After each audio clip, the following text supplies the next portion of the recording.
Ay, magandang gabi ho mga friend.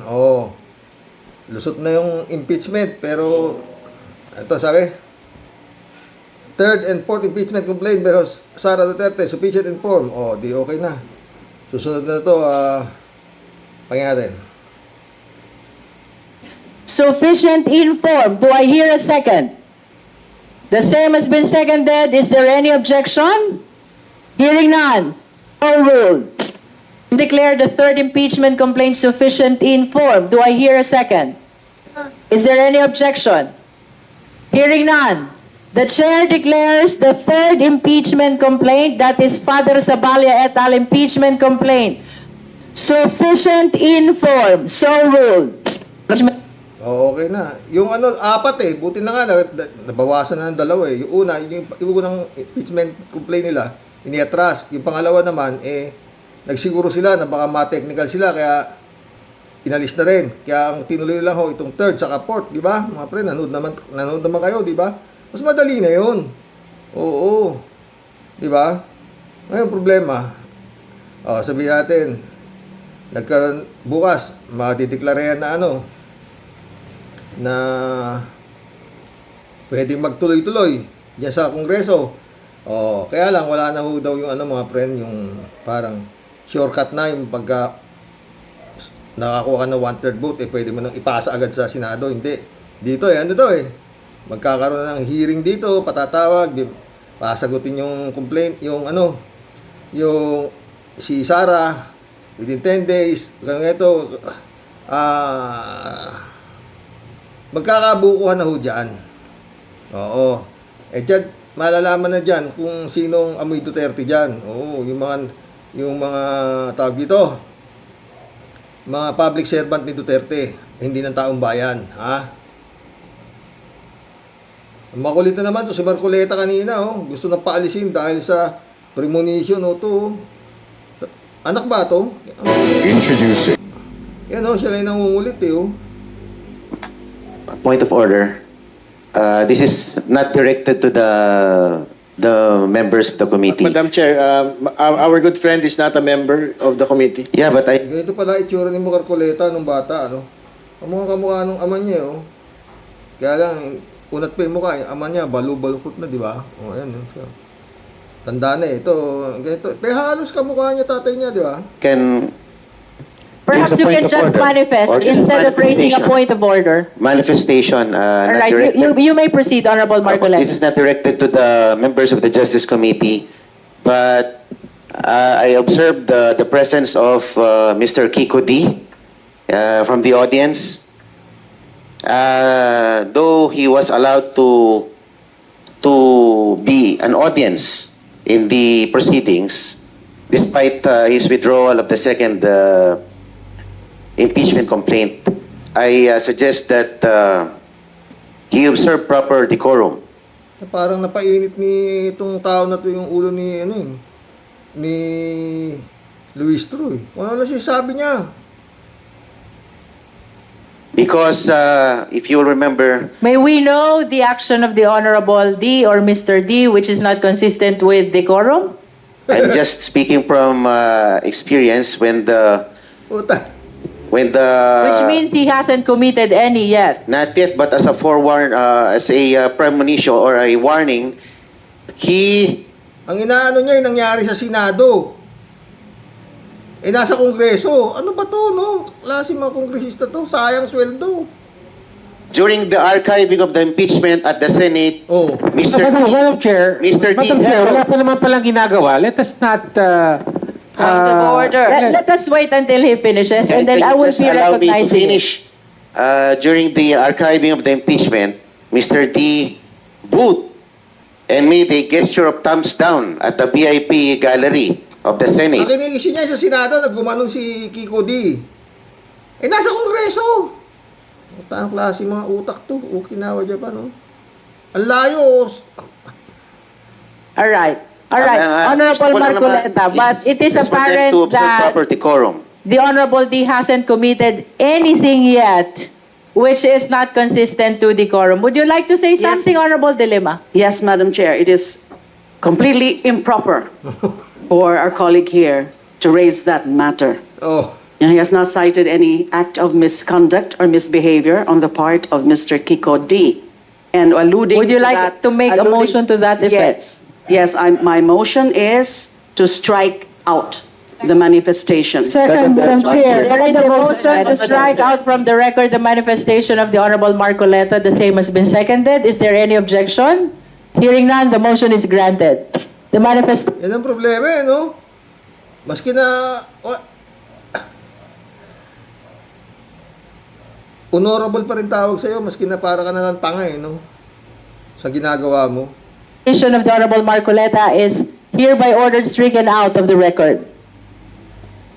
If there are no other matters which the members wishes to discuss, the chair is ready to hear your most favorite motion. Move to adjourn, Madam Chair. There's a motion to adjourn. The same has been seconded. No objection. Our meeting is suspended until tomorrow, 10 o'clock in the morning. Oh, meron na bukas na naman, 10 o'clock in the morning, mga friend. Sa totoo lang, mga boss, malamang ma-impeach yan, si Sayad, dito sa Kongreso.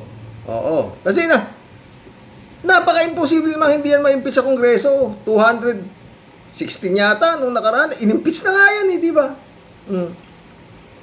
Tapos ngayon, hindi may impeach. Puta. Ano yun? Putang na, anong klase na yan, di ba? Oo. Tsaka yan, magkakabukingan talaga dyan.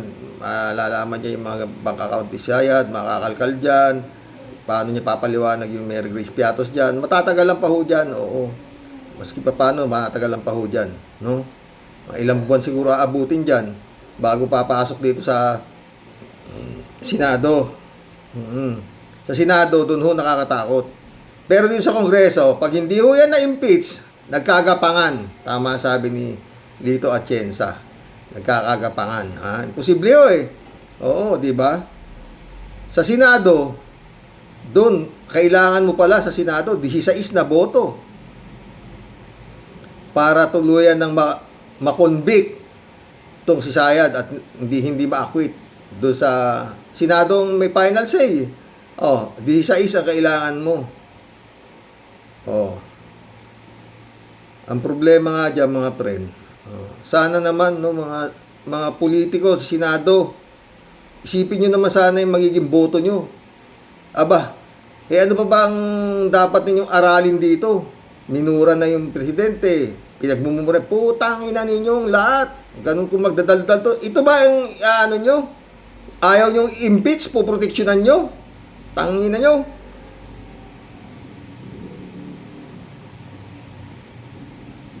May mag-isip naman kayo, hindi naman yan nagpapasweldo sa inyo. Nakakatakot talaga sa Senado sa totoo lang, mga boss. Kasi, ang pinagbabasihan ko rito nagkabotohan dyan Oo, nagkabotohan dyan para i-house arrest na lang si Duterte, iuwi dito. Kala mo tinalakay yan? Yung tungkol kay Digong, nandun na nga sa dahig. Oo. Yun ang nakakatakot talaga dyan, mga friend. Wala ka ng ibang ano dyan. Puta. Kaso, crimes against humanity. Alam naman itong mga senador na ito. Hindi naman itong mga bulag, hindi naman itong mga bingi. Kung ano nangyari noong panahon ni Duterte. Kung gaano karami namatay. Na wala man lang nagkaso. Wala man lang nag-file ng impeachment kay Digong. Kaya takot mga boss. Dasal po tayo na itong mga senador magkaroon, hipuin ng Panginoon ang kanilang mga budhi. Oo. Huwag silang magpailalim sa Satanas. Dahil,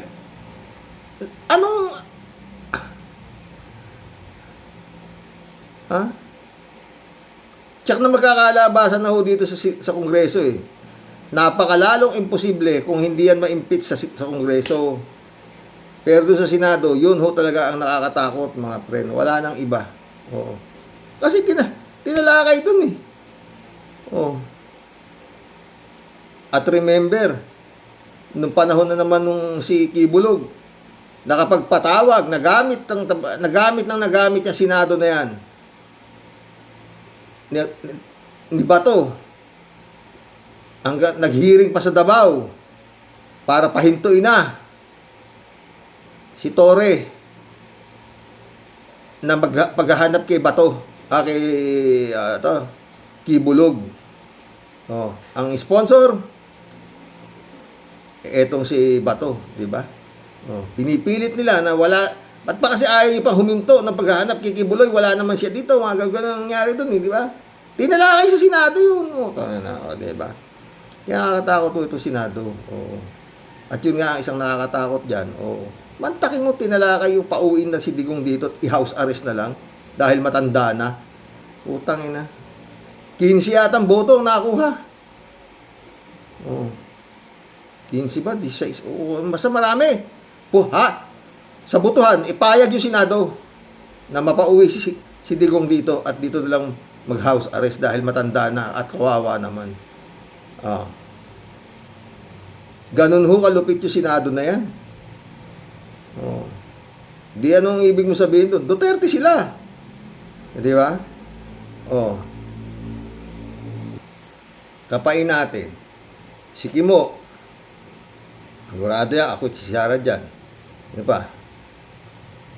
Marcoleta. Amy Marcos.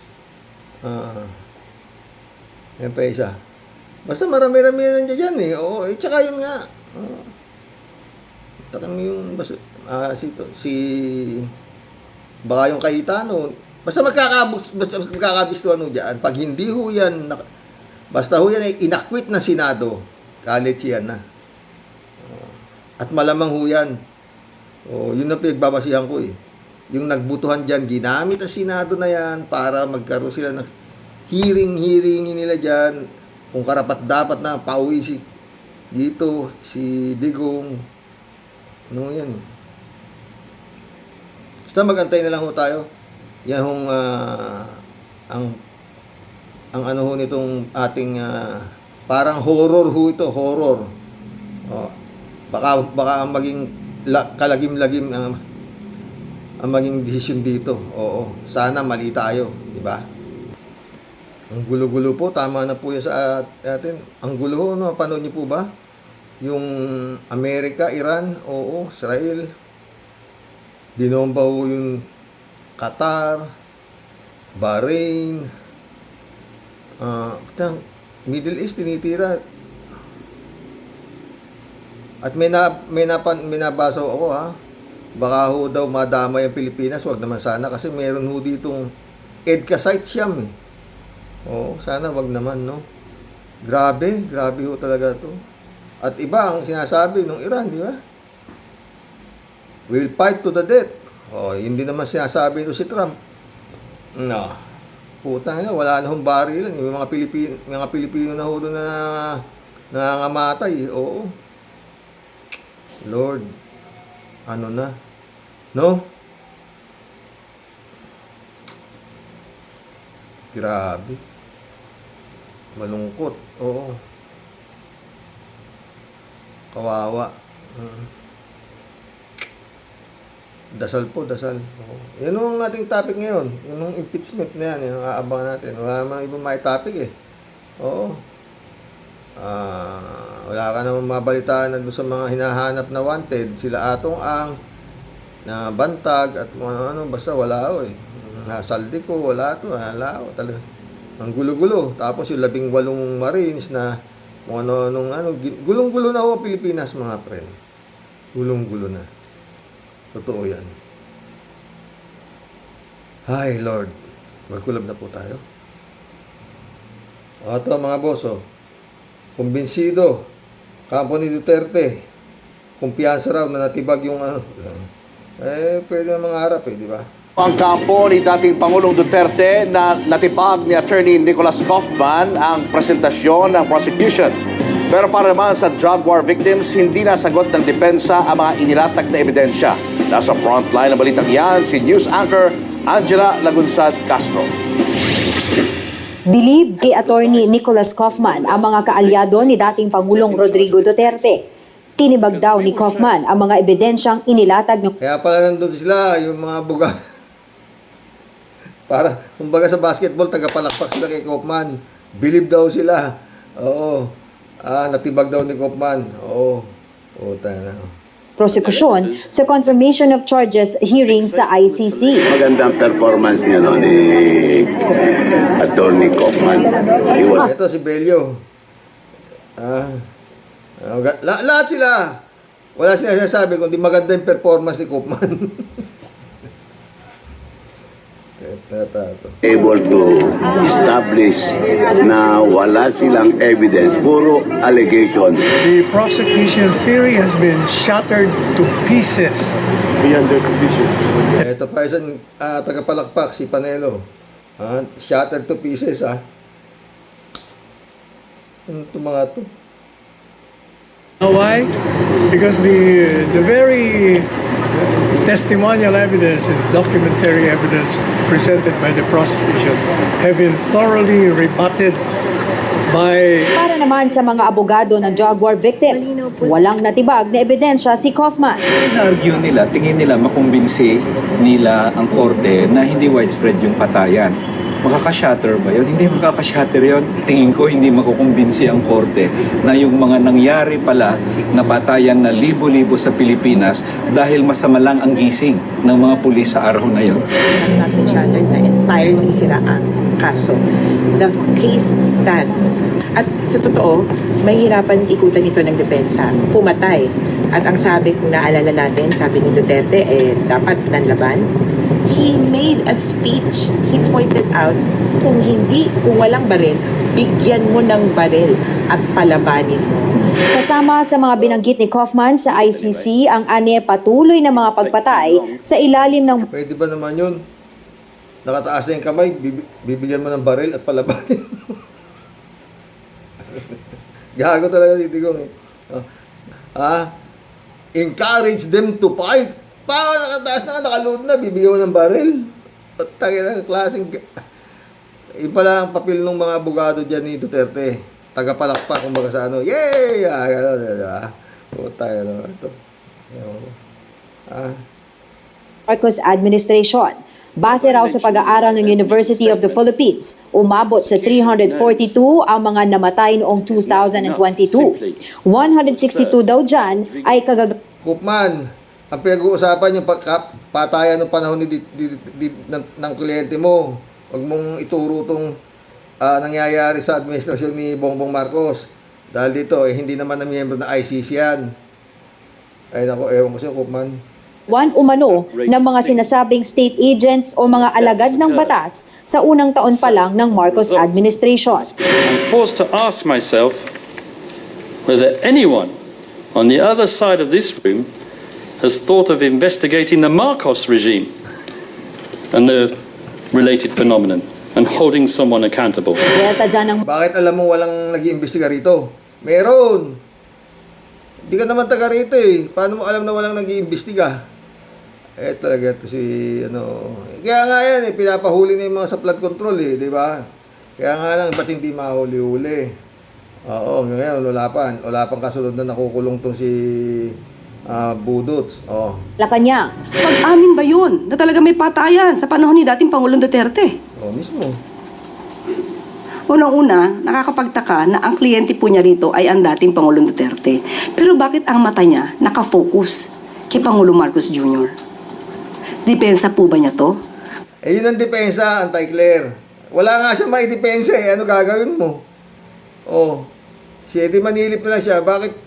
Parang nagtuturo siya. Bakit yung kliyente ko yung isa dun, ganun. Ganun na lang ang depensa, wala namang iba eh. Pero palakpakan sila Panelo doon sa depensa, magaling. Kasi kung depensa po niya, ito nakakatawa. Nabanggit naman ni Kaufman sa hiwalay na panayam na handa siyang humarap kay Palace Press Officer Yusek Claire Castro kung iimbitahan siya nito. Makikipag-usap daw siya. Wala na to talaga sa hulog eh. Haharap daw siya kay Claire Castro. Bakit? Para iimbitahan ka ni Claire Castro dito? Wala to. Palakpak na naman sila Panelo dyan. Ang galing. Pagkirag yan. tungkol sa interim release ni dating Pangulong Duterte. Pero ayon kay Yusek Castro, hindi niya iniimbitahan si Kaufman, bagamat welcome naman ito sa bansa. If he will be coming to the Philippines, I am more than happy to treat him. Buy him balut, bagoong, kwek-kwek, ayudi, Adidas. But I will not discuss about the interim release because it has already been resolved by the ICC. So pag-uusapan lang namin ang ganda ng Palawan, El Nido, Manila Zoo, lahat po yan. Yun lang po. Nagbabalita mula sa frontline. Ang lakas makaasar niya to, anti-clear di ba? Wala naman sabihin ni Kaufman yun Kung imbitahan daw siya rito, pupunta raw siya rito at pag-upapan daw interim release, gago. Wala na.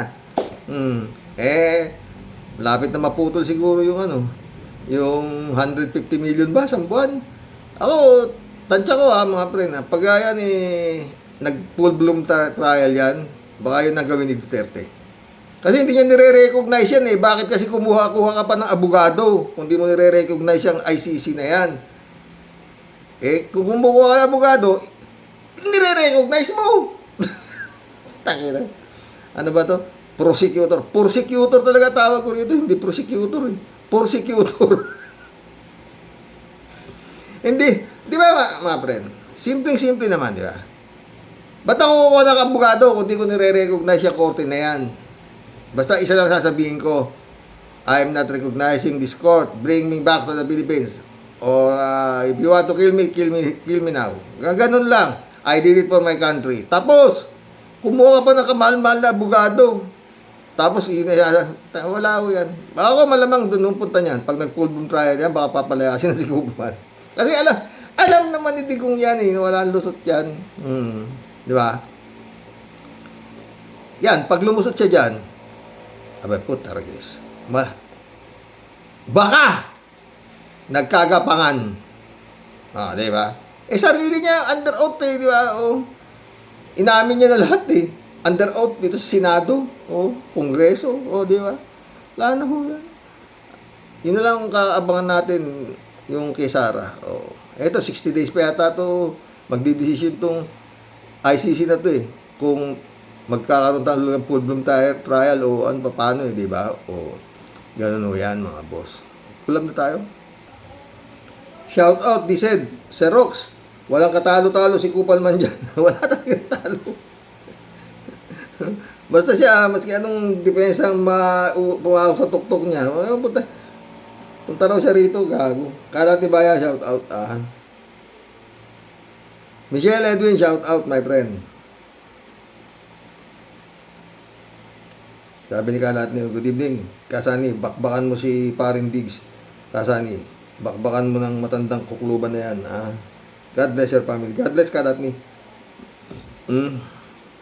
Mary Lebron, shout out. Ferdinand San Juan, shout out. Good evening po, Karox. Karox, sa pangyayaring ito kay Digong, lumalabas na unlimited ang kwarta ng mga Duterte sa laki ng gastos nito buwan-buwan. Daan-daang milyon. Totoo yan, Ferdinand San Juan. Trilyon yan, malamang. Pambayad sa abogado, sa travel, sa miyembro ng pamilya ito, sa ICC. Saan ang gagaling ito? Magising na taong bayan sa katotohanan na ito ay galing sa pagnanakaw. Kasinungalingan bukod pa sa EJK samantalang naghihirap ang Pilipino. God bless po. Totoo yan, Ferdinand. Kaya tataka ako hindi pa ipinipris ang mga bank accounts niyan Mantalang si Kibulog na pris na raw. Ewan ko. Dapat yan ang unang-unang nakapris Kasi nga 88 million lang daw ang kanyang ari-arian at 37 million kay Digong. Putang ina, yung binabayaran nila doon 150 million buwan-buwan. Parang tinatanga na kayo ng todo Ayaw nyo pang galawin yan. Ano ba yan? Librado Ludovico. Blessed morning, Karox, and to all warriors watching from Edmonton, Alberta, Canada. God bless po. Stay safe and healthy. Payback time, si Dutay, sa mga katarantaduhan niyang ginawa. Diyan ka na matotodas, humingi ka ng tawa doon sa pinura mong Panginoon Diyos. Baka sakaling magbago ang ihip ng hangin. Labo. Hindi tayo iniintindihan ganyan paano intindihin siya ni Lord?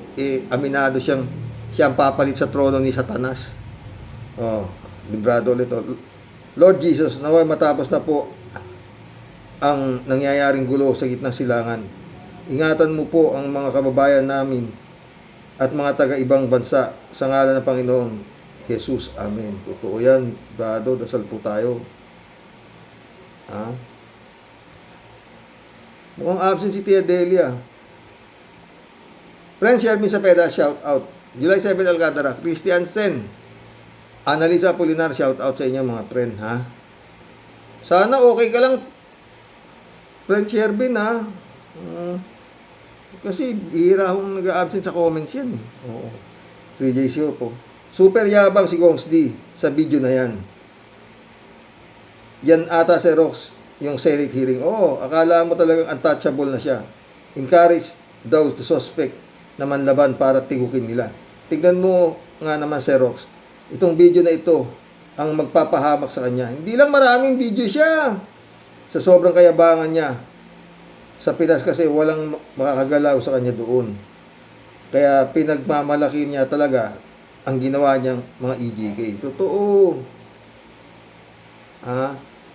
Pastor Jun Lagon, my friend, shout out, ha. Eman Escalona. Friend Amy Bingson Dolor Garcia, shout out, ha. Sabi 3JCO po. Si Rox, ilang beses na pahiya kung may hiya, ha. Nakapalang mukha. Ikaw naman, sa laki ng bayad, talagang, si Koopman sa ICC, sabi ni Koopman, nakausap daw niya si Digong at bla bla bla. Ang sabi ng ICC judge, Mr. Koopman, that is hearsay. Kung gustong magsalita ni Gong D, umaten siya sa hearing. Isa pa, kini-question ni Koopman ang desisyon ng ICC judges na unfair daw kay Gong D. Sabi ng judge kay Koopman, Mr. Koopman, please respect the decision of the judges. O kaya nga, tanga talaga, wala na talaga eh. Kukwestiyonin mo ang desisyon ng ICC, bakit pa kayo nag-trial dyan? Yun nga, kung ayaw mo rin pala ang desisyon ng korte, yun nga eh. Di ba dito sa Pinas, Sir Rox, nag-decide ang Supreme Court in favor of Sara, tapos alam na alam ng lahat ng matitinong abogado na abuse of power ang ginawa ng Supreme Court. Pero sabi ng lahat, kailangan respetuhin ang desisyon ng korte dahil sila nga ang pinakamataas na korte. Kaya tama o mali ang desisyon nila, di ba? Aral din Koopman pag may tayong nabuhubumbu na yun. God moves in a very mysterious way, friend. 3JC ulit to. Ito pang isa, nagtanong kay Koopman ang Rappler. Binastos pa ang Rappler. O yun nga, kung sumagot DDS na DDS, anong nangyari kay Koopman? Talagang bang niyakap na niya ang pagiging DDS? Oo naman. Nakakahiya siya sa international audience. Totoo. Kakahiya. Sabi ko nga sa'yo, kinain na yung hiya niya sa laki na. At maraming ganyan sa Senado. Tignan mo, pagdating niya na 3JC po ito. Ako, Sir Rox, naniniwala akong walang mabigat na evidence si Koopman para mapalaya si Gong D. Kasi mismo mga salita ni Gong D ang matibay na ebidensya ng mga prosecutors. Ang tapang-tapang ni Gong D noon di dapat matapang din siyang humarap sa korte. Yun nga, sasampalin mo pala sila, di ba? O ayan na sa harap mo. Ayaw mo pa namang umapir. Talaga lang. Gago nga eh. Maril Pabian ulit oh.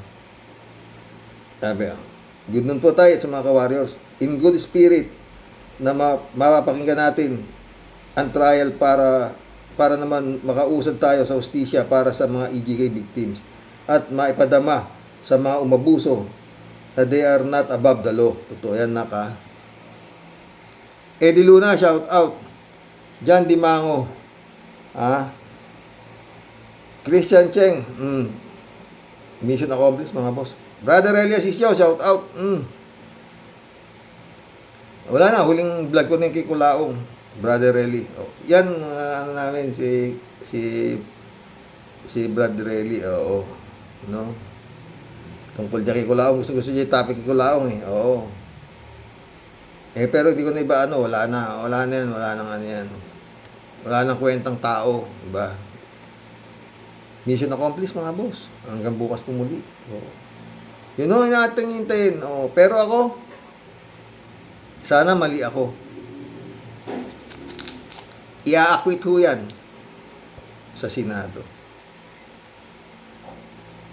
Mga senador, mag-isip naman kayo mabuti. Hindi yan ang klase ng... Kasi nung dumating sa Senado, di ba hindi siya pupunta sa Kongreso tungkol sa budget? Kaya yung budget niya ginawang 700 million. Pagdating sa Senado, puta, tayuan yung mga senador. Muntik pa nadapa isa sa pagsalubong. Oo. Kamay-kamay. Halos humalik sa kamay ni Sara yung mga senador. Oo.